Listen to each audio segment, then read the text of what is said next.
So good evening, everyone. At this time, it is now 6:02. I'll call to order our town council meeting at 6 p.m. on August 11th. Please take a moment of silence regarding our first responders, servicemen and women serving here and abroad.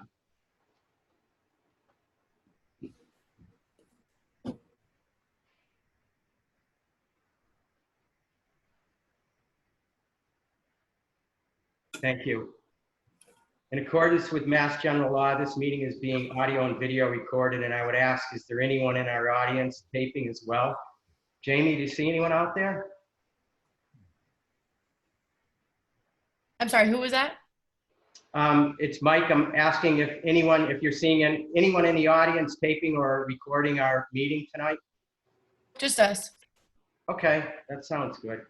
So this meeting is being held virtually through a Zoom webinar pursuant to Governor Baker's March 12, 2020 order suspending certain provisions of the open meeting law. That being said, Jeannie, I was with you this afternoon. No one signed up under public comments. No one has not. Council comments, please. Hearing none and seeing none. Mary, do you have a report for us this evening? Mary's muted. I guess I need a flashcard with a mute on it. There we go. Can you hear me now? Yeah, I love it. Okay, great. So thank you, Mr. President. The report tonight is brief. As you know, I was away the week following our last meeting. Ryan Quimby served as the acting town manager during that week, and he advised me on my return that it was just business as usual. We are into a vacation period now for most department heads who are going to try to catch a breather in the summertime, and so our pace has slowed a little bit. Anyway, we're now entering a period of time where hopefully we can reflect upon and review some of the obstacles that we faced in fiscal 20 and figure out ways to better deal with them and make improvements, which is what we're always trying to do, improve our operations. Our finance office has a tall order pending. Steve Lonergan, as you know, just came into the town's employment in early July. He and I have a laundry list of items to catch up on to bring the finance department up to snuff. We're meeting on Thursday as we are recently in receipt of the fiscal 19 draft management letter. And there's a list of tasks that are, I'll say delinquent for lack of a better term, based in large part because of the lack of staff in that office and the fact that what should have 4 people has been operating essentially with 2 people for about 7 or 8 weeks. So we're making progress, but it's a slow haul and we want to do everything right and thoughtfully. So we ask for your indulgence and patience on these financial matters that have been pending for a while and continue to be pending. We did get some good news on the financial front. The Commonwealth has agreed that, or the legislature, I should say, has indicated that the funding levels will match fiscal 20 for both Chapter 70 and for the unrestricted government aid. And in our budget that you passed at the tail end of July, we had factored in what was roughly a 12% decrease in the unrestricted government aid line item. So that provides us with a bit of breathing room on our budget. So we're feeling pretty good about that. Unfortunately, the coronavirus continues to dominate our focus and attention in Town Hall and throughout the school department as well. As I'm sure the council's aware, the school committee voted to go to an all remote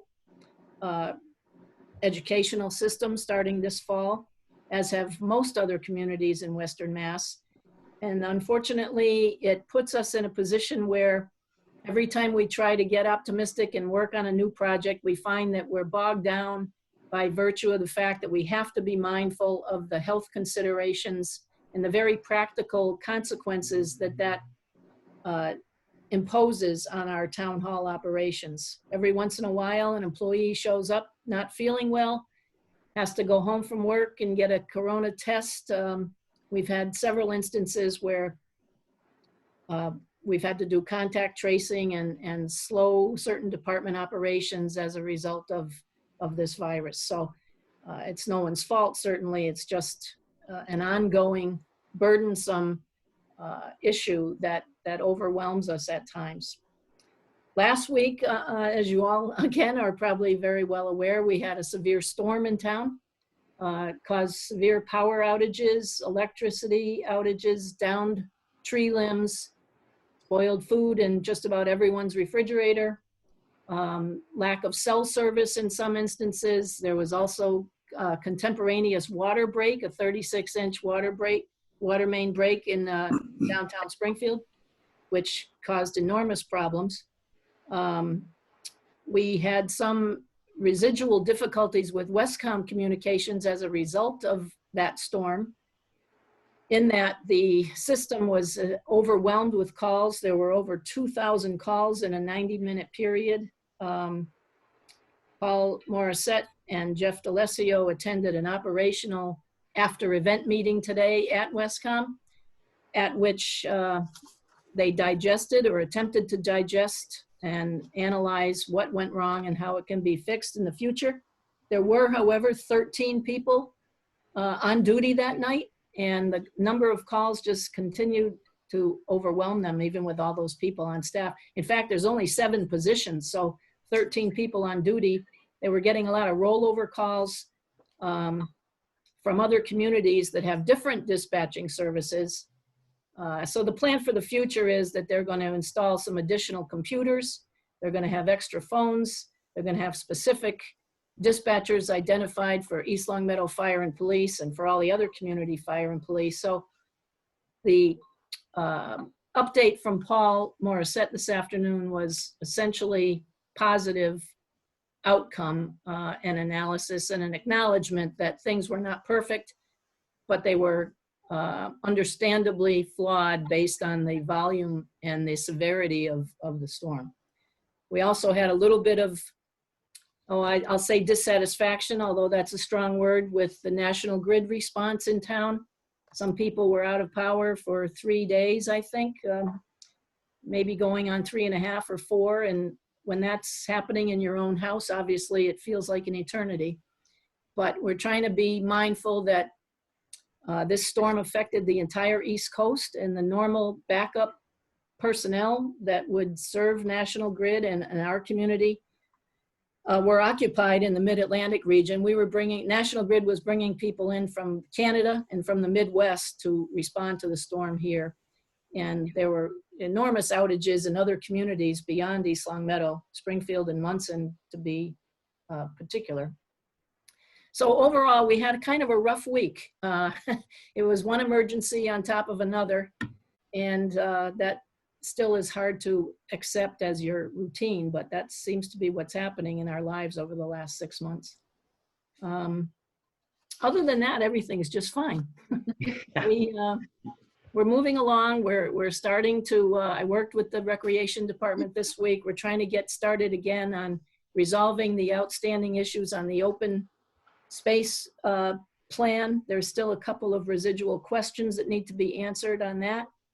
But while I have recreation on my mind, Pine Knoll suffered some significant outages that caused the camp to be closed for a week. They will reopen tomorrow, but that's necessitated a large practical problem in that we refund the money to the campers' families when we can't service them.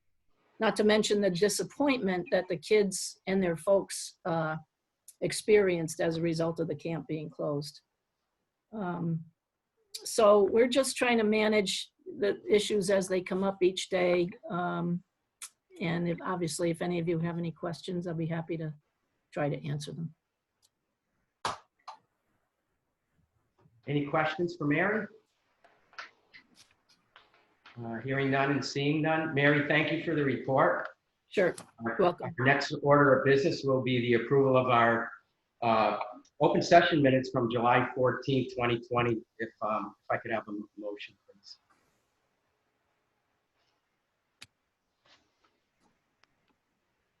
I think Ralph wants to speak, but he's muted. Ooh, There we go. sorry about that. Mike, I got a text message from Russ Denver that he's been trying to sign on to Zoom and he can't sign on. I don't know if there's a problem with the link or not, but I thought I would pass that along. Okay, hopefully Jamie or Don might be able to help him with that, and we still have 15 minutes before that meeting would start, so hopefully he is able to sign on. Okay, Someone wants so to just forward them forward him the link. If he tries the link again, it should work. Thank you. Ralph, could I have a motion for those open session minutes pertaining to July 14th, 2020, please? absolutely. I move that we approve the open session minutes of July 14th, 2020. I'll second that motion. Motion's been made and seconded. Any discussion? I have something, please. Marilyn? Yes, please. Jackie, I believe it's page 5. My computer has page 5 and the piece I printed up, it's close to page 5. It's the large paragraph that covers my reading into the record the purpose that I had drafted. Do you know where I am at? Oh, Jackie, you're muted. Okay, anyway, at the end of the paragraph, the second to the last sentence that reads, "The town is desirous of striking a," do you know where I'm at? Yep. Okay, the word bad, I would like to replace that with balance between the. So replace bad with balance between the. It changes the whole meaning. What is it? Balance between? Right. The sentence should read, "The town is desirous of striking a balance between the value of renewable energy options." And get rid of bad. Okay. Thanks a lot, Jackie. That's all I had. Mike, Ralph? on page 4, paragraph 2, the second sentence, it states now Mr. Wheeler bringing to light as to what he receives as some other alleged violations. I believe the receives should be perceives. Okay. And that's all I had. That change been made. Any other changes or amendments? Hearing none, seeing none. This requires a roll call vote, so I will start with Tom O'Connor, Yes. Donnie Anderson, Yes. Pat Henry, Yes. Marilyn Richards, Yes. Ralph Page, Yes. Kathy Hill, Yes. and I am a yes as well. Our next item will be communication, correspondence, and announcements. This evening we have none. So Marilyn, while I still have your attention, could I have a motion to bypass 8A and move to 9A? We do have a public hearing scheduled, as we all know, at 6:30.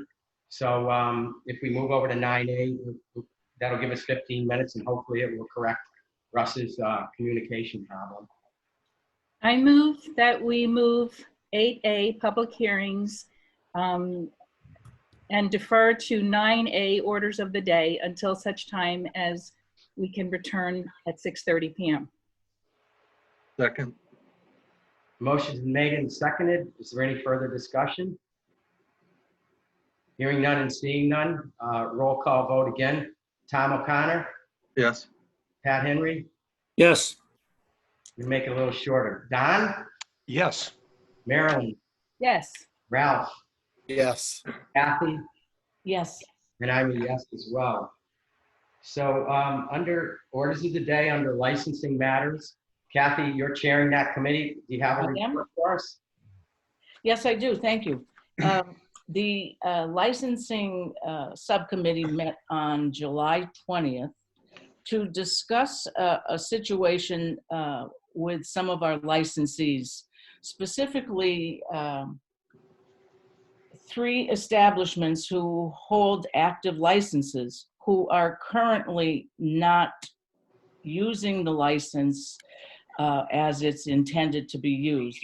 And by that, I mean 2 of the establishments have applied for the ability to sell on a retail basis. I'm sorry, sell and serve all alcohol. And at the present time, it appears that they're simply selling the malt beverages. And then we have one establishment, and it's a business on North Main Street, Redstone Pizza, who has purchased the former Pasquale's some, help me out, folks, maybe two years or maybe more ago, at least 2 years now, or the better part of it. And has yet to open. And certainly we understand amid the coronavirus that is a reasonable challenge, and that something that we would be behooved to overlook to a degree. However, the management of Redstone Pizza has not yet used that license. And so the underlying theme of all of these 3 establishments that the committee came forward to address is, what does a local licensing authority do? What's our recourse for licensees who hold the license and don't use it? As most of you know, that we any town are awarded a certain number of licenses based on town population. In our case, our quota, if you will, is 30 licenses across a variety of categories. In the event that we have an applicant, and you'll see later this evening on the agenda that we'll have that discussion about a new applicant. If we have an applicant who has made his or her interest known to us, or an applicant who has yet to be known, but perhaps in the wings and wanting to, we have no licenses to award at this present time. And yet at the same time, we have the concern that 3 holders are not using the license to the extent that it was given. So that was the focus of our July 20th meeting. At the time, Mr. O'Connor was chair of this committee, and he sought advice from the Alcoholic Beverage Control Commission. And as is the nature of the ABCC, they give some broad guidance, but always say, you know, it's still subject to local authority. And if you're not sure, then, you know, you could seek the advice of your own counsel, FEL counsel. So that being said, the committee determined that they felt it would be reasonable to establish a policy that speaks to the fact that if a licensee is not using the license for which it was intended to the fullest extent, then an administrative hearing would be called with that licensee. And by administrative hearing, I mean the holder would be asked to attend a council meeting and give legitimate reasons why they're not using the license the way it was intended to be used. If it does not satisfy the LLA, then we would establish a 6-month period where if they don't use it, then we would revoke it. And so that said, later, at some point after discussion, the committee would recommend that the council approve that policy, if you will, that that the subcommittee would recommend. Otherwise, right now, we're at full quota. And unless a business closes or freely gives back a license, we have no opportunity to address the potential for new applicants. And at the same time, we condone the fact that we've given licenses and the owner or the lessee of the license is virtually pocketing, quote unquote, certain aspects of the license. And another thing that has come forward, and I'm sure many of you realize it, there is certain value in holding a liquor license that allows you broad opportunities. It gives a greater value to the property and to the establishment should the time come where that owner would choose to sell. It would be an attractive aspect to a potential buyer. So at the meeting closed by deciding that we'd recommend that friendly letters would be sent to the particular violators, in this case, three establishments, explaining that we have a concern about whether or not they're using their license to the fullest extent, and that there might be, or they're assuming that this whole council agrees tonight, procedure where on January 20 of 2021, that they'd be called into question and have 6 months to show good faith and use of their license. Otherwise, the LLA would move forward and revoke it.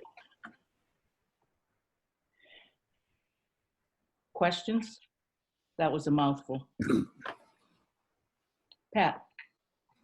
Through the chair, Wow, that just happened. I'm sorry, Mike. No offense. it's okay, I covered for you. I said through the chair. Please. I have, being on the committee, I just want to point out the actual recommendation that we made was that the liquor license subcommittee recommends that the issuance of unused licenses be addressed on an individual basis by the LLA rather than creating a bylaw. The rest of what Kathy described, Councilor Kathy described, was the method in which we would do this, but the bottom line decision was that we wanted to recommend a process that addressed on an individual basis by the LLA instead of hamstringing ourselves with a formal bylaw. Right. Thank you, Pat. Marilyn? I just want to add that in my youth, when I was on the Board of Selectmen and we were liquor licensing authority, we never had pocket licenses, if you will. It's always the position of the town that if a license was inactive, we brought in the applicant, and if there was a legitimate concern, perhaps we gave them a short period of time, but by and large, those licenses came back if they weren't being used. And so I'm finding it sort of frustrating that we've sort of deviated from what was a pretty well-established precedent years ago. So that's it. Thank you, Marilyn. Ralph? My question was going to be why the extended 6 months for them to bring it current? I would think if we brought the applicant in front of us and they had good reason, then the licensing authority at that time, based on the reason, could make a decision 2 months, 3 months, but not more than a certain length of time. If they just say, you know what, I just like to hold one, well, that's not a good excuse to me. I mean, those are my thoughts. I just think 6 months is extremely lenient because typically we're not going to bring someone in unless they haven't been using it for at least 6 months. Thank you. Kathy, I believe you might have an answer to that. I remember there were discussions on a time frame, and I believe the conversation started with that This is the first warning of us taking any kind of corrective action as we will, and we wanted to give everyone a little bit of lead time. Is that accurate? I believe, as I recollect it, yes, we said that, and I appreciate Pat clarifying that. This wouldn't be we're hesitant to just put that blanket bylaw or policy out there, if you will, because the good news is it's happening infrequently. And that's why we would treat it on an individual basis. And as Ralph said, the individual may come before us and have a very, very legitimate reason why we'd say, okay, that's no problem. And we'll give you 2 months to correct it. And assuming there is that coordination between the owner of the establishment and the council and good faith, then yes, you can let it go to just 2 months. I think the 6 months would be the outside limit, if I'm recollecting Yes. properly. Kathy, if I may add on to your conversation, when I had a discussion with the ABCC, their words recommendation was a 6-month window, but it's up to the local licensing authority to set a time for it. So if we want to do it on an individual basis in the period of time less than 6 months, I don't see any reason why we cannot.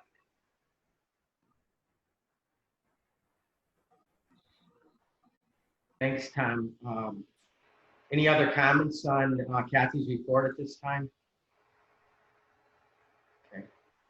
Well, Kathy, thanks for the report. It was You're welcome. very knowledgeable. We appreciate your time. Jamie, I'm sorry, Pat? I'd like to make a motion. I move the town council approve the process for the revocation of liquor licenses as presented by Councilor Hill on behalf of the town council licensing committee. Second. The motion's been made and seconded. Is there any further discussion? Hearing none, seeing none. This requires a roll call vote as well. So I will start with Tom O'Connor, Yes. Pat Henry, Yes. Don, Yes. Marilyn, Yes. Ralph, Yes. Kathy, Yes. and I'm a yes as well. The motion passes. Thank you. Jamie, does anyone see Russ in the audience? Yep, he's coming in. Okay. So I believe it's 6:30. I don't know if anyone else sees anything different, but I'm looking at 2 clocks saying it's 6:30. So we have our public hearing scheduled for this evening. This is a continuation of the public hearing from July 14th, 2020 for a proposed bylaw for a ground-mounted photovoltaic system moratorium bylaw. At this time, I'd like to introduce the council members. I am Mike Kane, Tom O'Connor, Pat Henry, Don Anderson, Marilyn Richards, Ralph Page, and Kathy Hill. Jeannie, could you read the notice into the record, please? Sure. The East Long Meadow Town Council will hold a public hearing on July 14, 2020 at 6:30 p.m. via Zoom webinar to address a proposed bylaw for a ground-mounted photovoltaic systems moratorium. Information relating to this bylaw is available for review on the town's website, and the Zoom webinar link follows. For the council, Jean Quaglitti, Town Clerk of the Council. Thanks, Jeannie. Ralph, would you be kind enough to read the updated version of the bylaw?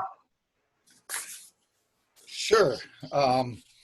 So as of today, we received one, and I will start. The petitioner is the East Long Meadow Planning Board. The representative is Russ Denver. The bylaw states 7.50, temporary moratorium, ground-mounted solar photovoltaic installations. 1, background and purpose. The town of East Long Meadow is experiencing rapid growth of ground-mounted solar photovoltaic installations. However, the town has not adopted zoning requirements specifically related to East Long Meadow for such installations that balance the rights of property owners with those of abutters and with the overall needs of the town. Deficiencies and limitations in the town's zoning bylaws have been documented in the recent East Longmeadow Municipal Vulnerability Preparedness Summary of Findings, collated by Pioneer Valley Planning Commission in 2019. In addition, the electrical distribution system is experiencing capacity issues that are being addressed by an ongoing affected systems operator, ASO, study conducted by National Grid, which is expected to be issued by the end of 2020.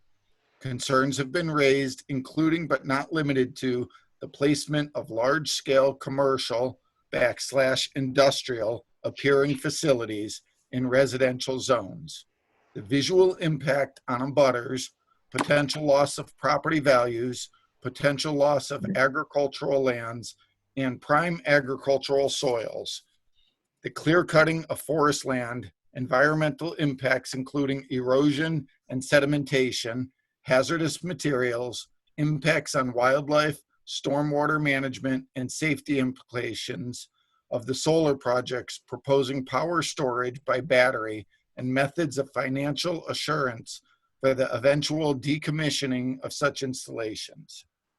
In order for the town to have sufficient time to engage in a comprehensive planning process to protect the interests of the town and its citizens, it is critical that the town act now to establish a temporary moratorium on the approval by any board or commission in connection with the same, and on the use of land and the construction of structures related to such ground-mounted solar photovoltaic installations.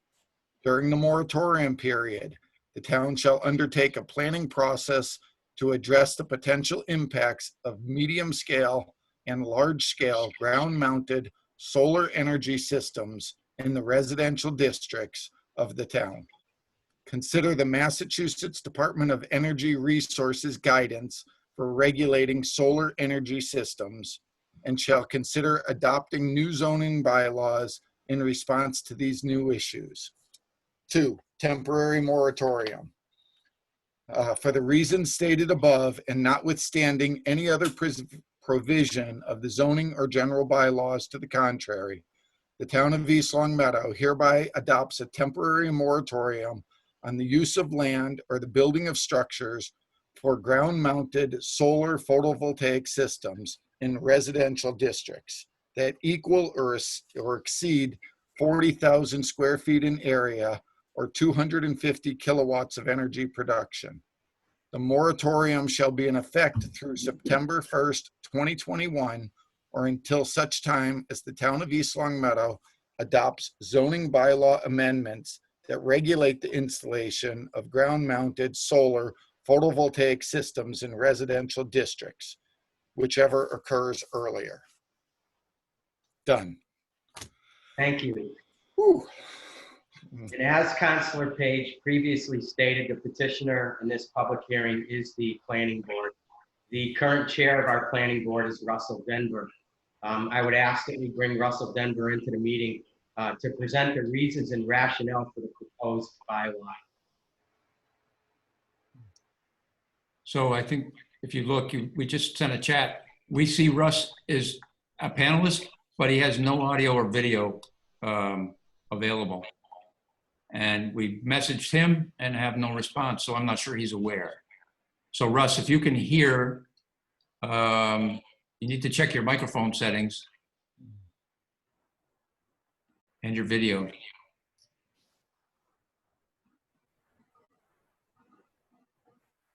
I believe I have a mic.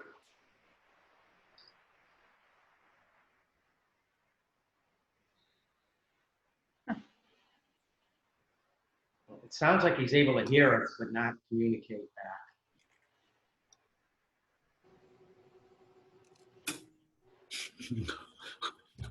I don't know if everyone's seeing the same message I am, but Yep. Yes, yes. okay. So how about if we just ask him if he agrees with the reading? He can type in yes and be done. Texas's message. So, Russ, could you respond through a written text based on the bylaw that Ralph recited, if you agree with it or disagree?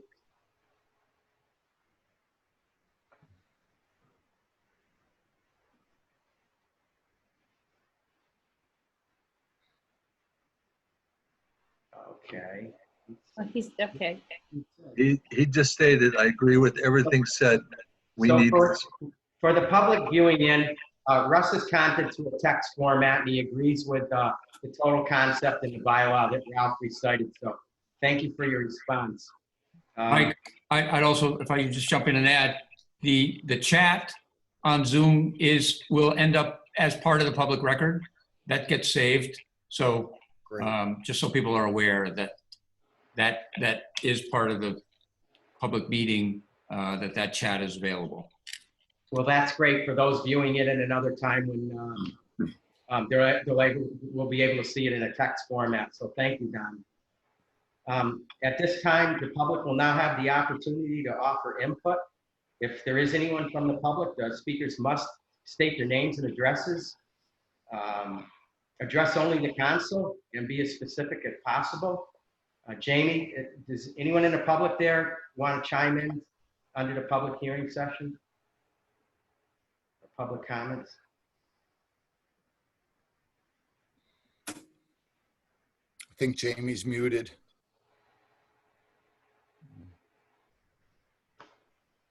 Okay. Don, if you're listening, could you communicate with Jamie and see if there's anyone in the audience? Just click it. Yep, there's no one with their hands up. All right, okay. So I'm going to close the public input portion of the meeting at this time and ask councilors if they have any additional comments that they'd like to offer.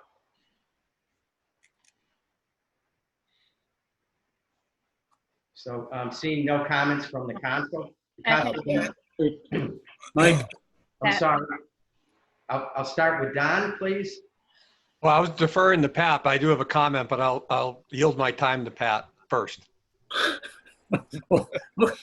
okay, thank you, Don. All right, we're going to take a step to the left and Pat. I'm usually more to the right, but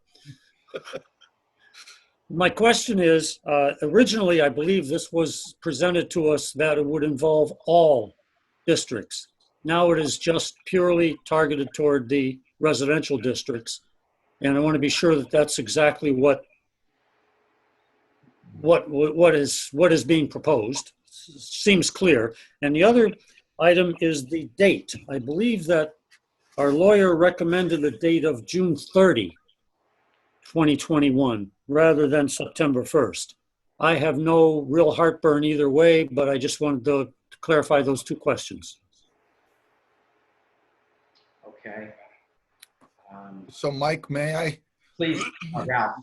So Pat, as you know, I've been pretty involved with this. What the lawyer originally said was it should be at least 1 year out, and it could go up to 18 months, but it can't go any more than that because the AG would not approve that.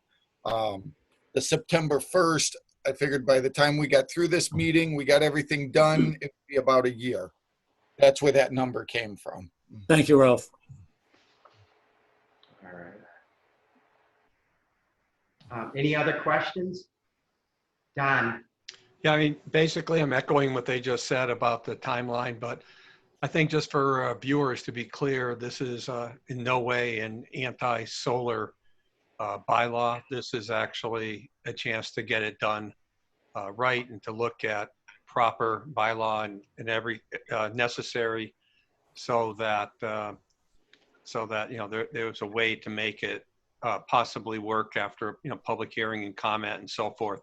So I just want to make it clear that when you hear the word moratorium, people may jump to the conclusion that it's interpreted as being anti. It isn't. It's actually, to put in sports term, more of a timeout, so that you can formulate, the town can through its boards and committees, et cetera, can formulate a proper plan moving forward. Did I miss anything?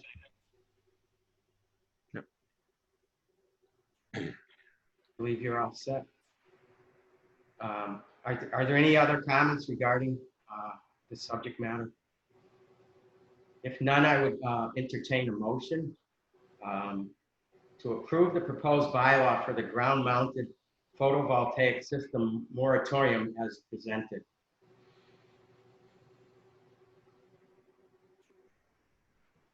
Mike? I move to approve the proposed bylaw for ground-mounted photovoltaic systems moratorium as presented here today. I'll second that. The motion's been made and seconded. Is there any further discussion? Hearing and seeing none. Roll call vote once again. Tom O'Connor, Yes. Pat, Yes. Don, Yes. Marilyn, Yes. Ralph, Yes. Kathy, Yes. and I am a yes as well. At this time, I believe we can close the public hearing. The moratorium has been adopted. So I'm looking at our time here. So we are about 2 minutes short of our second public hearing. Is that correct? Right. Now it's 1 minute. Are they here? 7 p.m. I correct myself. The second public hearing is scheduled for 7 p.m. So I would entertain a motion to leave 8B and move to 9B until the time expires. So moved. So move. Second. Second? Motion's been made and seconded. Tom, Yes. Pat, Yes. Don, Yes. Marilyn, Yes. Ralph, Yes. and Kathy. Yes. And I'm a yes as well. So under 9B, there are no financial matters to discuss this evening, but we do have old business.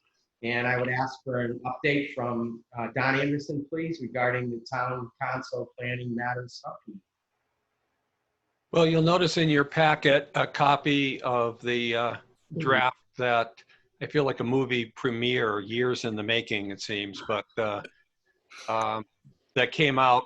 I'll just give the viewers a little bit of history. This was at the request of the East Long Meadow Planning Board to look at a mixed-use district bylaw, and as well as table of uses, etc. Well, over the course of time, and I really have to, give kudos to the committee, the present committee members. 3 of them are here on the council, Marilyn Richards and Ralph Page, as well as former planning board member Sid Starks, and also, great comments as well by Connor O'Shea. It led to this product, and this product is a mixed-use village district. And what the purpose is so that people in East Long Meadow have an option in our zoning, that if a proposal comes along, from requirements for 40 acres, that a development going through proper site plan review and the process, but I'm not going to mention it all at this point, will be able to have residential component, complementary business, as well as commercial, as well as open space, and also recreational. So it's also going to try to encourage the use of public transportation, whether Uber, Lyft, or whatever the future holds, as well as, non-ride shares like PVPA or whatever, if they're interested in coming on board as well. So a lot of work's behind it. Now the impetus behind it, again, is the East Long Meadow Planning Board. And the impetus behind that is a proposed project on Chestnut Street for the former package machinery building. But our challenge was not to design a bylaw specifically for that one project, but one that would serve the people of East Long Meadow. So what we did is we've had comments and meetings and so forth over time, and reshaped it in ways to concern about potential consequences. One consequence is building residential components that are, the term was used, concierge living, high end. Well, one thing that many may remember, some may not, was that we're required in East Long Meadow and all of Massachusetts to have approximately 10% of our housing available as affordable housing. I didn't say low income, I said affordable housing. There's a definition. What's affordable here is different from affordable in Boston and other communities.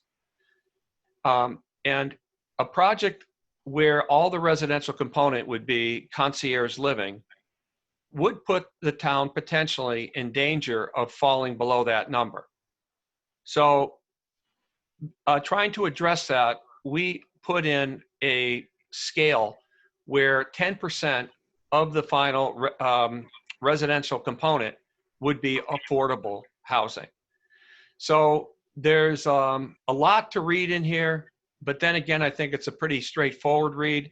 And here's the thing that I'm really imploring upon you guys out in the public is we're very desperate for your comment.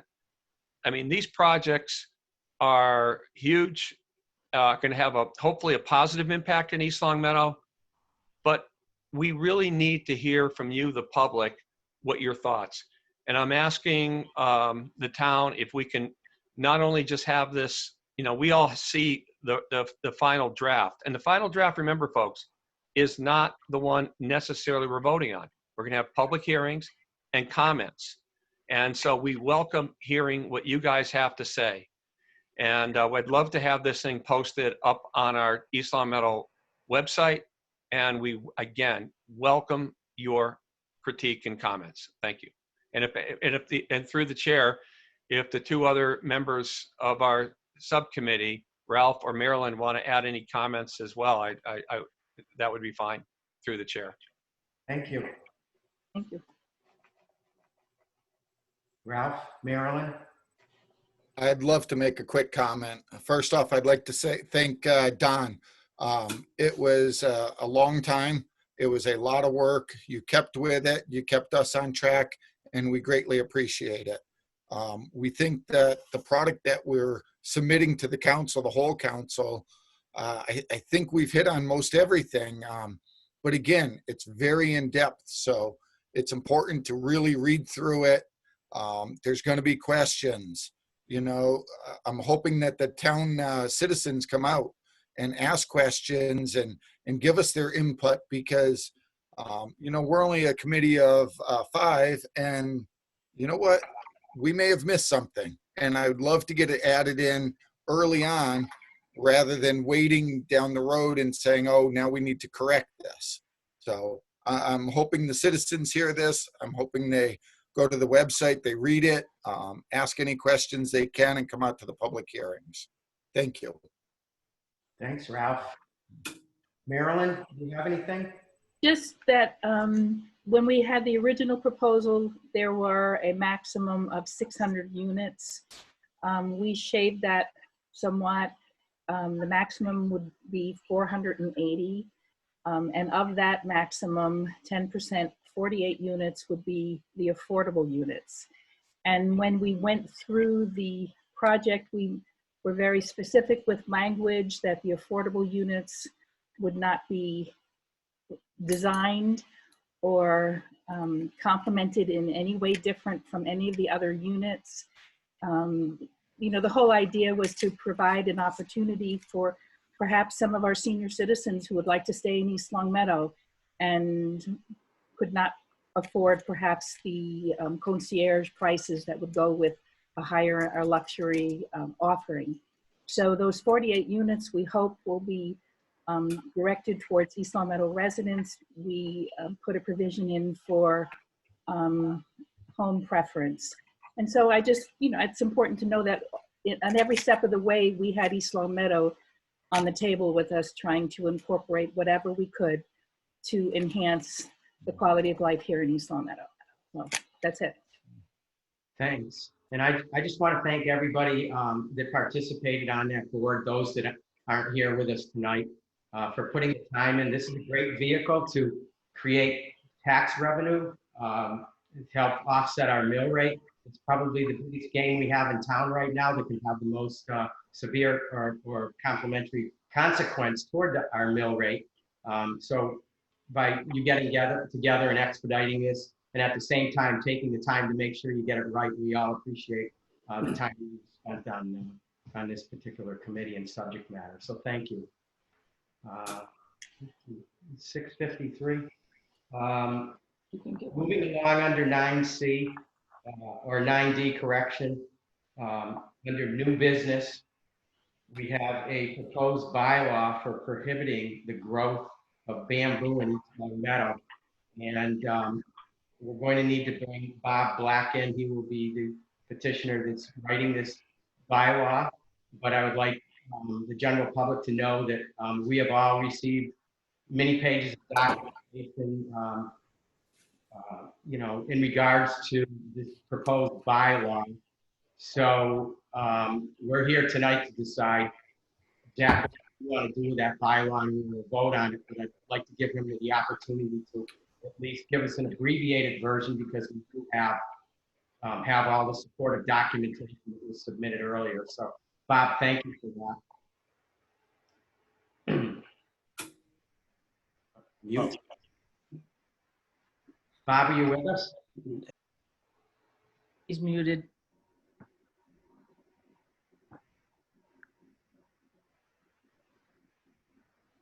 Can everybody hear me now? Yep. Yes. Yes. Okay. My name is Bob Black, and I've been a resident of East Long Meadow since 1984, so 36 years. And your residence, please? I'm sorry?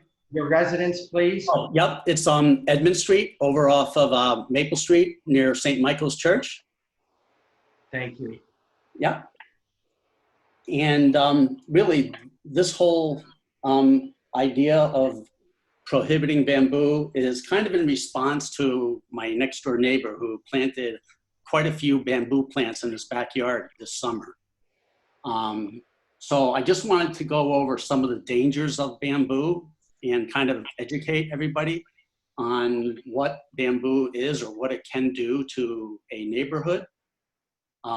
What I did was I went on to Google and I Googled the dangers of bamboo, and I got quite a few hits, quite a few websites that documented this. A lot of the websites said pretty much the same thing, but other ones had items in there that were not included in some of the other websites. But I have quite a few items here that I like to just go over. I can't remember them all, so I wrote them down. So if you don't mind me just reading this. Is it material that you've already sent forward to us? I sent it over to Jean probably about a couple of weeks ago. I sent actually the dangers of bamboo as one document, and then proposed wording for a bylaw in another document. Okay, so I believe we have all that in our possession. So if you want to just maybe you can quickly paraphrase on the highlights, and then we'll be able to move toward a vote. Okay, so everyone's seen everything that I sent over then? Yes. Absolutely. Yes, yes. Okay. Well, I guess the most important thing, and it's kind of a common theme through every website, that bamboo is probably one of the most invasive plants on Earth. Not only invasive, but it's dangerous to people that live in that same area. It's very, well, I mean, it can attract, well, I mean, you see everything that I've written here. I was just going to kind of go over that, but I mean, the fact that it's a fire risk and it can lead to infestation. A lot of like little animals, or like groundhogs. I already caught 2 groundhogs this week and a raccoon last week in these have-a-heart traps. So I was able to trap them, let them go. But the fact that I really believe this bamboo is attracting a lot of animals, unwanted animals. And I know that my neighbor that's on the other side of him had to have his entire yard sprayed for mosquitoes. He had to have a service come in, and it cost him over $700 to do that. And I know he's also putting in an in-ground pool. And if bamboo does what, you know, is documented here, it can grow probably right through his pool. And both I and my neighbor on the other side has a sprinkler system, and it's known to puncture sprinkler systems and ruin things like that. But probably the most important thing is how dangerous it is, because I have a couple of grandchildren, you know, they're in my yard quite a bit. And the neighbor that's in my backyard also has 3 kids under the age of 7.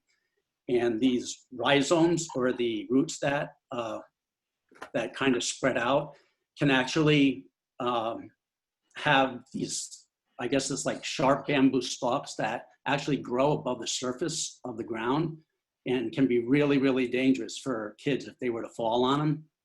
So I know there is a bylaw in East Long Meadow that prohibits somebody from growing grass more than 8 inches. And I think if there's some kind of bylaw for something like that, there absolutely has to be something for bamboo, just based on all this information that I've supplied you.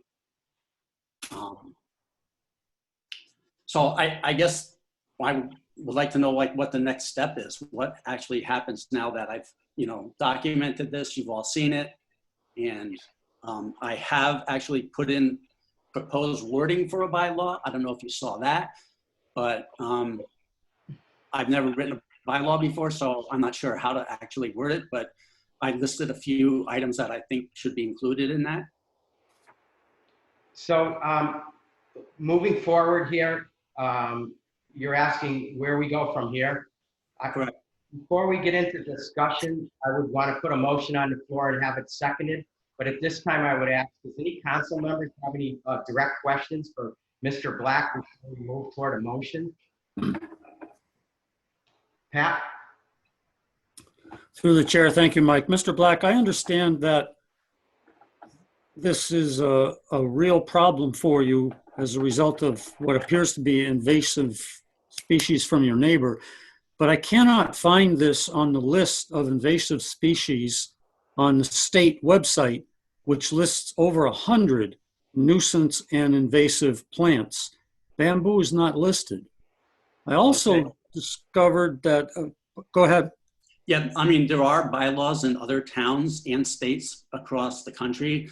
2 of them that Jean had sent me was Cambridge and Lexington. So there are bylaws prohibiting that. Also, that the state of Massachusetts does not sell. It's illegal to sell bamboo.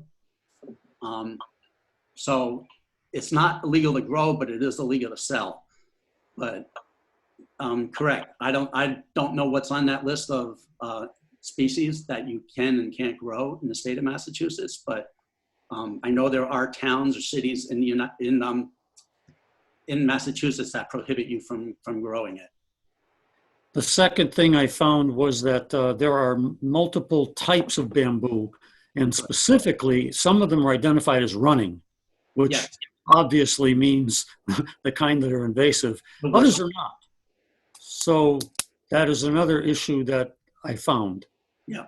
Those are just my comments. I mean, obviously without going into any great detail, and I can't assure that they're absolutely true, but that was my investigation. Yeah, I mean, I believe it is running bamboo because the neighbor that's on the other side of this property has already seen bamboo stalks creep into his yard.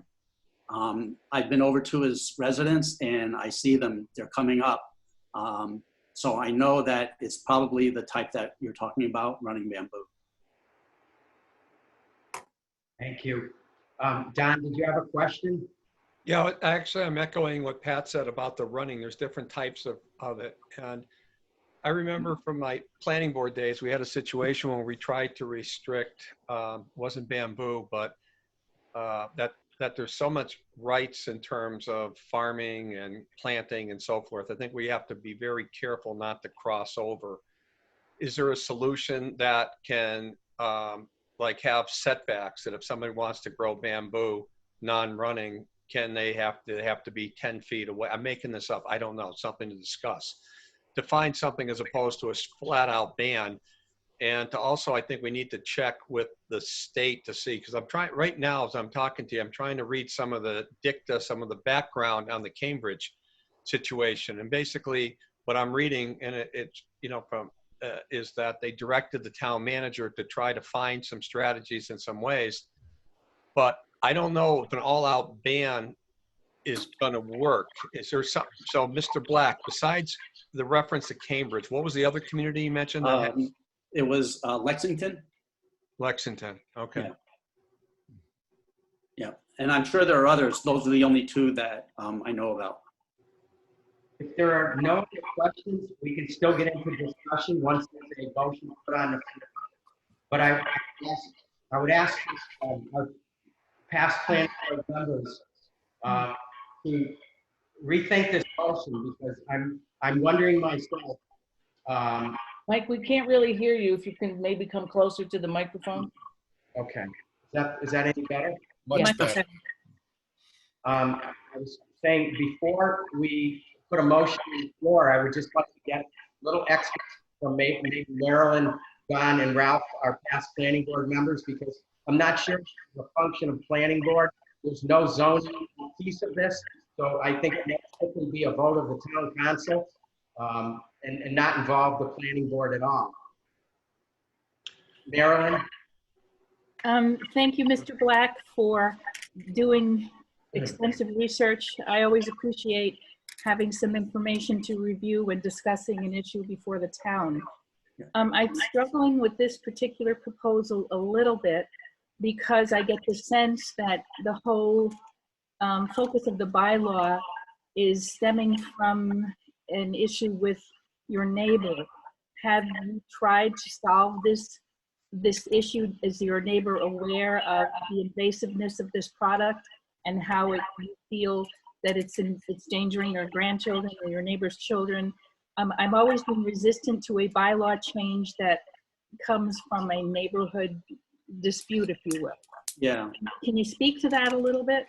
Well, I mean, personally, the only thing that I've had a problem with is the lawn in the backyard that he lets grow. Like, I think he's been there 6 or 7 years, and this is the first time he's ever mowed his lawn. And it was only because he was sent a couple of letters from the town saying that he had to mow. The only time I think my wife has mentioned to him a couple times, if he could just please cut some of the grass that borders my yard and his yard, because I have mowed my lawn and come inside with ticks on me. So I know for a fact that, you know, it's either the bamboo or it's high grass. But I know the neighbor on the other side has had, they've had words before. And I guess they've had words with his parents as well. His parents used to live behind me. Okay. And they did the same type of thing where they were planting things or building things like right on my property, but I never said anything. So there's always been a little bit of resistance there or some kind of animosity, but nothing that went, you know, very much further than just, you know, a few words back and forth, but that's it. But I haven't had as big a problem as I know the neighbor on the other side has. Thank you very much for that. Sure. I guess I would like to know before we ever go the route of a bylaw, to be honest with you, I'd like to know what we're dealing with in terms of the species of what we think is happening. I also think that this would not be a planning board issue, but more if we were going a bylaw, it would be a general bylaw, and that's just my opinion. We're not talking about land use or dimensional setback side yards. It's more in tune to maybe a general bylaw. I also, in discussion with this subject matter I just happened to mention to another counselor, and we were wondering if our Conservation Commission might be able to add some information to the mix as to what are the species in East Long Meadow, or do we have this in our town? Is it just in your neighborhood, or is it, you know, in a variety of forms all over? So there's a lot of information that we need to sort of research, but thank you. So Don, just one moment, please, and I get right to you. Marilyn, that's exactly what I was talking about. When I asked for a motion after Don makes a comment here, I don't believe the motion needs to involve the planning board at this point in time because it's not land, it's not regarding zones. But I would like input from the rest of you before that motion's put on the floor. So I'm going to start with Don, and then we're going to move over to Pat. Oh, so I have the floor? Okay. Anyway, I found, and I'm not going to read the whole thing with permission of the chair. I'm just going to read just a portion with your permission. This is, we're speaking of City of Cambridge, and the City of Cambridge had their city manager research this very issue. And there's just 2 paragraphs I'd like to read because they seem to be right on point of what we're talking about. And this is a letter dated November 21st of 2021 from Robert Healy, city manager. So anyway, I'll just in short, he says, after reasonable search on the question of whether other municipalities have dealt with complaints by citizens about neighboring bamboo plants adversely affecting their neighbor's property by enactment of an ordinance, we have been able to identify only one such ordinance. Remember, this is in 2011. Only one such ordinance, which was enacted in Haverford, Pennsylvania. It would thus appear that in most communities, people may resort only to their own private remedies rather than having a municipal ordinance that addresses regulations of such activities. If the city council were to decide to enact an ordinance regulating the growth and maintenance of bamboo on private property, the council could do so if the proposed ordinance were to have a demonstrable rational relationship between the restrictions on the activity to be regulated and the harm that is being sought to be addressed.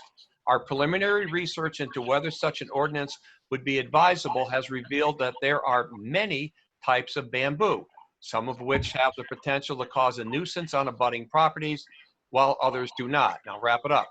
Thus, regulation of plant species such as bamboo by ordinance could be contemplated as well as difficult to enforce. Absent evidence that private remedies for residents concerned about the growth of their neighbor's bamboo would be inadequate, this may not be a desirable issue to address by legislation. I'm just saying, throwing it out there into the discussion. So I'm going to continue the dialogue, but I just wanted to share what I just read. Thank you. Patrick. For the purposes of getting a motion on the table so we can have further discussion, I would propose a motion. I move that the town council deny the proposal for a bylaw prohibiting the growth of bamboo in East Long Meadow. Motion's been made. And again, that doesn't mean it's a done deal. It just means that as presented, I think it needs more, we need to do more research. We're headed in the right direction here. There's a motion on the floor. Do we have a second? Mike, I'll second it. Motion's been made and seconded. Now, it enables us for further discussion. Kathy, I saw you had your hand up. Yes, first, thank you, Mr. Black, for providing that background information. It was the first time I had been introduced to the topic of bamboo in a negative way. Stereotypically, you know, we're trying to think of bamboo as feeding like a panda bear, and so you see it as a positive. And I don't mean to be flip with that example, but I appreciate the struggle you're having in your neighborhood, but I'm also curious, and I know you probably don't know this, but I throw this out for general discussion. How prevalent are bamboo plants in this community right now? I would be truthful, I wouldn't even know what I'm looking for.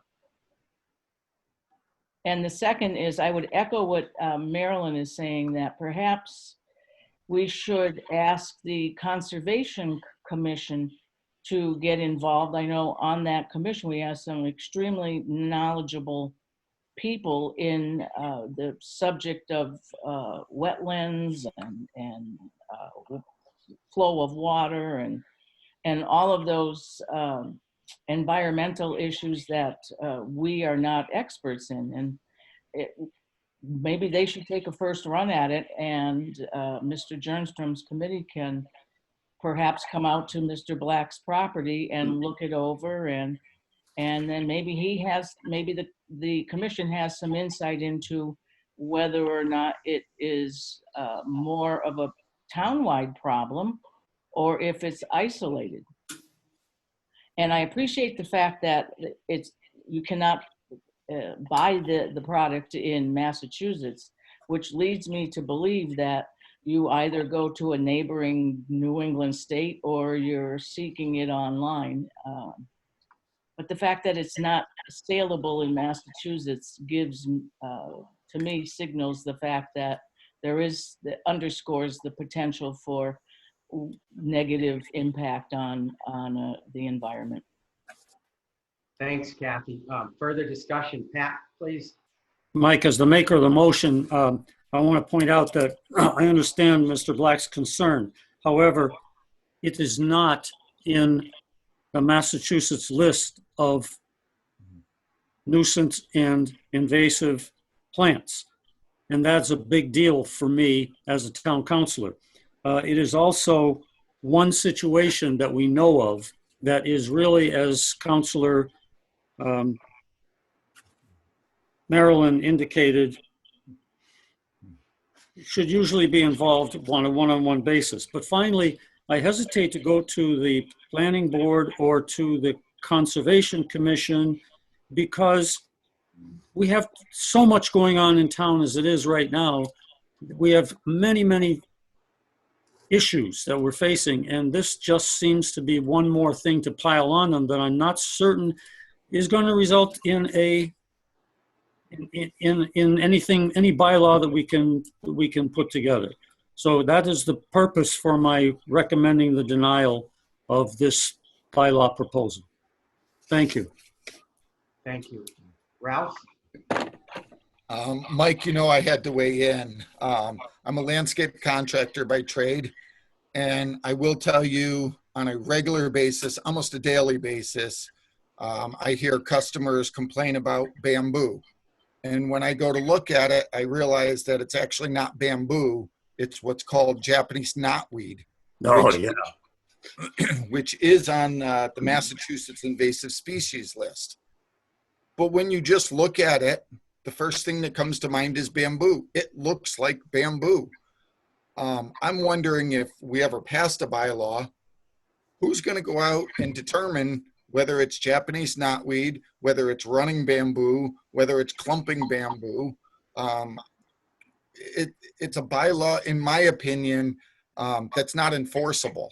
I understand, and I've read up extensively on the running bamboo, and yes, you know, it can travel. It has rhizomes, just like the Japanese knotweed. I just don't think at this time it rises to the level of a bylaw to control it. Thank you. Any further discussion? Okay, so there's a motion on the floor. It's been seconded. I'm going to call for a roll call vote. I'll start with Pat. The motion is to deny. So I vote yes. Don? Yes, deny. Marilyn? Yes. Ralph? Yes. Kathy? Yes. Tom? Yes. And I'm a yes as well at this point in time. Mr. Black, I want to thank you for all the time and energy you put into this. We'll continue to gather facts, as the other council members stated, that conservation might have some input at some point in time. Our other departments are completely inundated right now with other material that we find to be more of a significant nuisance right now. But as of right now, this is where we stand. But thank you again for your time. Okay, thank you. Okay. So we are within the guidelines of our second public hearing that was scheduled for 7 p.m. this evening. The reason for this public hearing is to approve a proposed transfer of license, pledge of license, and change of location from the beer shop located at 33 Harkness Avenue to CPM Liquors Incorporated, DBA Heritage Plaza Liquors, located at 406/436 North Main Street. Once again, our council members are Mike Kane, we have Tom O'Connor, Pat Henry, Don Anderson, Marilyn Richards, Ralph Pate, and Kathy Hill. Jeannie, could you read this into the record, please? Sure. Notice is hereby given under Chapter 138 of the General Laws that CPM Liquors Incorporated, DBA Heritage Plaza Liquors, has applied for a transfer of license, pledge of license, and change of location from the beer shop, 33 Harkness Avenue, to CPM Liquors Incorporated, DBA Heritage Plaza Liquors, 406/436 North Main Street. This is a correction from a legal notice published on July 23rd, 2020 that listed the address as 466 North Main Street. The Town Council will hold a public hearing on the application on Tuesday, August 11, 2020 at 7 p.m. via Zoom webinar. For the council, Jane Fogletti, Town Clerk of the Council. Thank you. Hopefully our applicant is in the audience here, and I would ask if we could bring the applicant into our meeting at this point in time. What's his name? That would be Attorney. Matthew Porter. Thanks, Jeannie. He's in there. Okay, here we go. Hi, good evening. Can you hear me okay? Yes. Hear you loud and clear. Yeah, thank you, Matthew. Great. Thank you, board. I appreciate the time this evening. So before the board, this is a transfer of the license, all alcohol package store license right now, which is being used at the beer shop at 33 Harkness Avenue. I am the attorney for CPM Liquors, Inc., which is comprised of one shareholder, Mr. Patel, who is with us this evening as well. Mr. Patel is proposing to the board that they transfer that license into their name. There would also be a change of location from 33 Harkness Ave over to the Heritage Plaza. The space that they are proposing is the one that's currently occupied by Olympia Sports. Olympia Sports lease is running out at the end of the year, and it would be a new build out of that location. Mr. Patel owns two other very successful liquor stores. His wife, who would be the manager on the license, has helped him run those locations very successfully as well. They have not any violations whatsoever. They run a very tight ship, take pride in the type of business that they operate. Very excited for the opportunity to move in here. It would be a build out of a beautiful space. Certainly, giving them the ability to grow beyond the space that they otherwise would be purchasing at 33 Harkness Avenue. So very experienced operator. They're both alcohol tip certified.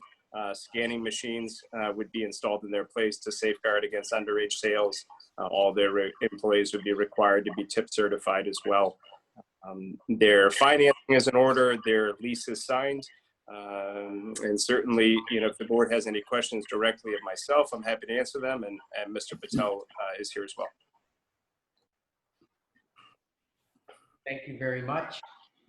At this time, I'd like to open up the public hearing for public comment. And if anyone is in the audience that we've seen with a hand raised possibly, I would ask them to state their name and residence, please. Are we seeing any at this point?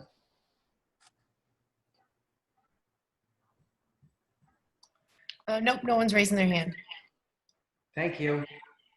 So without any public input here, I'm going to close the public input portion of the public hearing, and councilors will now be able to ask their comment. Through the chair, please. Yeah. I'm going to start with Marilyn. Thanks. Okay, I'll start this discussion. As a former member of a liquor license authority in our previous form of government, when I served on the Board of Selectmen, we dealt with numerous transfer applications. And Attorney Porter, with each application, it was a transfer at the location where the license was active. It was a transfer between the current owner to a new owner at the present location.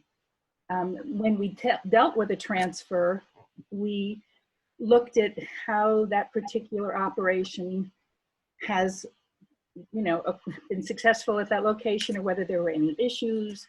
We knew basically the clientele that frequented such an establishment. We often sought information from the police department if there were any questions, because this was a known entity, because it was a transfer of an existing license at a specific location between the current owner and the new owner.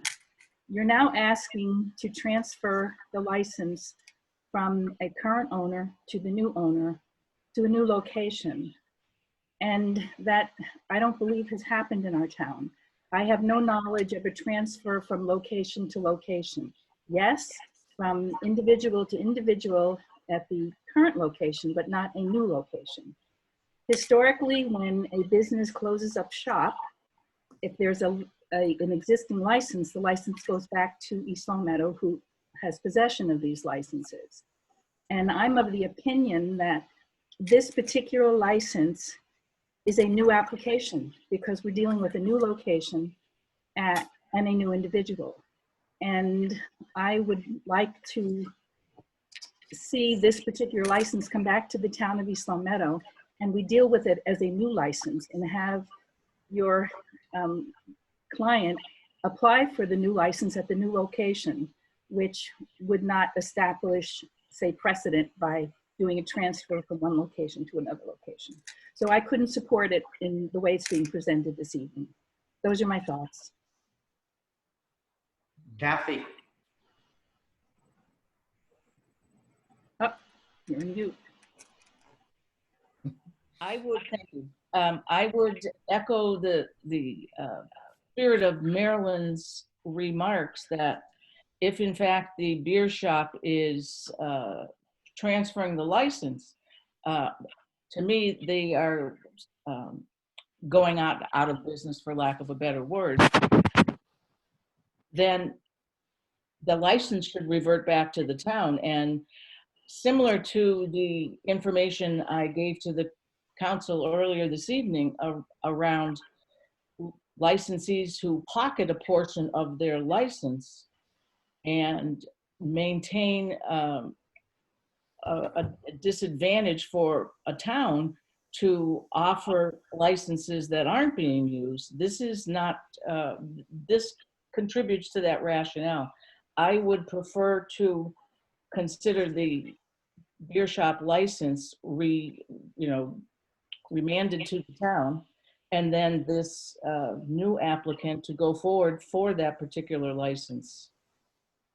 I can't support, if the petitioner was staying in the location of the beer shop, I wouldn't have any issue at all. But I think this really speaks more to a new application rather than a transfer. Thank you, Kathy. Pat? Thank you, Mike. I find the statement of this public hearing kind of strange, because it talks about transfer of license, pledge of license, change of location. Doesn't say anything about change of ownership. And yet the first thing I understood from the applicant is that there will be a new manager, new owner. And I don't think that was properly, if I may, properly described in the that is what a transfer of a license is. There's no other alternative way to do it. So a transfer of a license means a change of ownership. That's just we're stuck within the ABCC restraints of how they check off the application, but that's what a transfer of license is. It is a change of ownership. Thank you. Ralph? So a question for the attorney. Isn't this more, instead of a transferring, basically a sale of a license? One entity is actually selling their license to another to open a business at a different location. Well, it's a purchase of the license. It's also a purchase of the inventory of the seller. But yes, in essence, it would be a purchase of a license, which is held by the seller. I can understand the board's, some of the concerns, voiced here. I do not represent the seller on this transaction, the current license holder. I'm assuming they would be highly objective to the fact that, the board would be able to take back their license. I don't think they view it as going out of business. They are in a location that does not have much growth, and their lease is coming to an end. There is an opportunity for our client, to purchase at least the goodwill of that license and the inventory from the seller. So this is all permissible within the ABCC. There may not be precedent within, the town of Long Meadow, or East Long Meadow rather, but we have several times, with several clients purchased licenses and moved them. I mean, it's permitted by, the state. Certainly, the town needs to balance whether it's in the town's best interest. We would argue that it would be, that it gives the ability for this license to be moved to a location with an experienced license operator, with the ability to build out a beautiful space that's located near other, very popular shops in town, would create, one-stop shopping for the citizens of East Long Meadow. So in our opinion, it benefits the town, it benefits the citizens of the town. I can certainly speak to the fact that this is all permissible by the state. The transfer of license is a change of ownership. You can change location at the same time. So we're certainly not reinventing the wheel here. It's something that we've done, several times. I do think that it's in the best interest of the town, the license, but with that, we can certainly understand, the concerns, but this is, like I said, we're not creating something new here. Thank you. Pat? Can Jeannie confirm that all the paperwork, all the requirements have been met? Usually we get to see that, but. Yes. So I did review the paperwork, and there were a couple of things that Matthew and I worked out to make it complete. I did send the application to fire chief, police chief, building, and health like I usually do, and they didn't see any issues with either properties. And as far as the transfers go, we've done a couple, Figueras and Countryside, that actually was change of ownership, and we transferred the license with the change of ownership. I can't speak with the change of location. I don't have experience with that, but I know that we transferred license with change of ownership in the past. Thank you. I would also say that, as we have recognized in the past with other restaurants and businesses, the value of that the license holds to a prospective purchaser, and therefore the value that it holds to the prospective seller, is a big value. And for us to threaten to take away that value by remanding the license and potentially threatening the good faith sale is not something that I'd be comfortable with. So this may violate some form that we have not done before, but in terms of the process, it appears reasonable to me. Thank you. Marilyn? Thank you, Mike. This is an issue that we're struggling with, because the license is owned by the town of East Long Meadow, is my understanding. All of our licenses, we have authority over each and every one of them. We basically lease them to a business owner on an annual basis and invite them to do business. And if the transfer were taking place at the same location that the license currently exists, there would be no opposition to what's happening here. What's happening is that the business owner has gone into an agreement with someone else to basically sell the license, which he doesn't have the authority to do because he doesn't own the license. He absolutely owns the license. The town license, has regulate the licenses, but it's not. Excuse me. Attorney Porter, please address your comments through the chair when Ms. Richards has finished her conversation. Marilyn, Steve.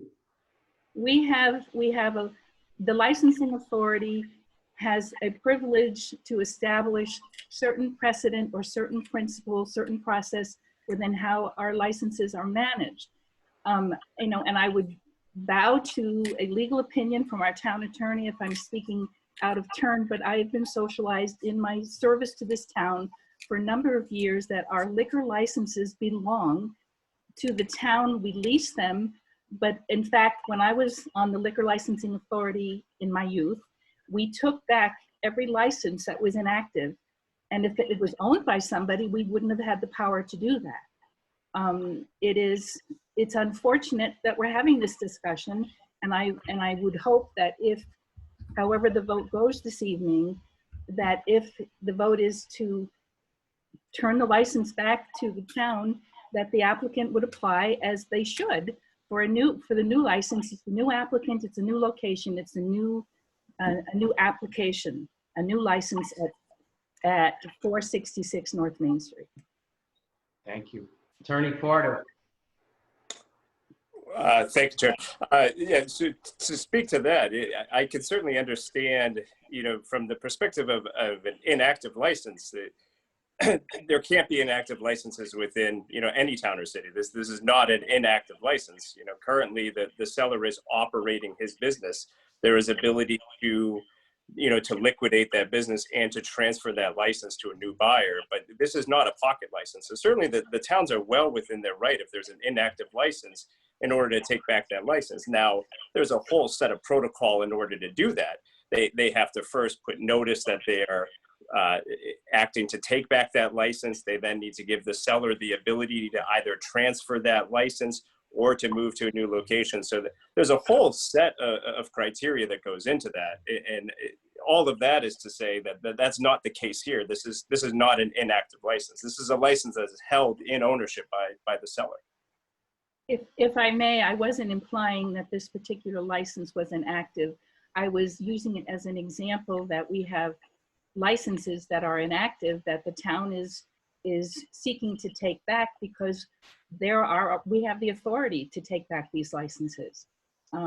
Just like we have an authority with this transfer to determine, is it indeed a transfer, which would occur if the business was taking place at the current location where the license is active. However, it's not. The transfer is to a new entity and in a new location, and that speaks of a new application. There's nothing about 33 Harkness that will be at this new location. Thank you. Don. Question to Attorney Porter. What are the two package stores that your client currently owns? Would we be familiar with their locations?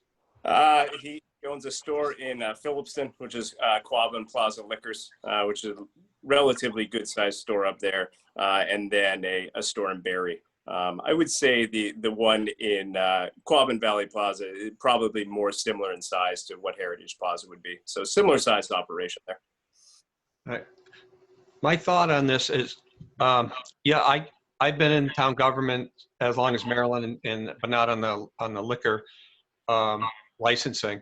But my recollection of history, I don't remember a transfer of a liquor license to another location. That being said, in West Springfield, there's of course the classic Lions package store, which sold to a certain small company named Costco that opened up a different location on there. So it can be done. However, the operative word is can be done. My suggestion through the chair is perhaps continue this hearing to our next meeting, and in the interim, ask a very short, concise, very low billable hour question to whoever in our legal team and town council. Specifically is, what rights do we as a town have? Just because it's done in West Springfield, does that mean it's something we can do? Can we retain it? I don't have the answer. It's not in my wheelhouse as an attorney. So I think we should probably, do that and then determine whether, what our as a town's rights are, and then at that point determine whether it's appropriate to allow the move to another location or not. Thank you. Are there any other council comments at this point in time? Hearing none, I'll accept the motion. Don, you could make a motion in the direction you would like. There's a All right. second interest there. When's our next meeting? September 8th. September 8th. September 8th. Okay, I'll make a motion that this public hearing be continued until September 8th at, I don't know, 6:15? It doesn't matter to me which time, but you have to have a time specific at 6:15 p.m. And then during that time that the council gets opinion from our town attorney as to what rights the town has vis-a-vis a sale of a license to a new owner at a new location. There's a I'll second that. Do I have a second? I second that, Mike. Thank you, Tom. Motion's been made and seconded. Is there any further discussion? Hearing none and seeing none, I'll ask for a roll call vote. Tom O'Connor, Yes. Pat Henry, Nay. Don Anderson, Yes. Marilyn Richards, Yes. Ralph Page, Yes. Kathy Hill, Yes. and I'm a yes as well. The public hearing will be continued to 6:15 on September 8th. Thank you all.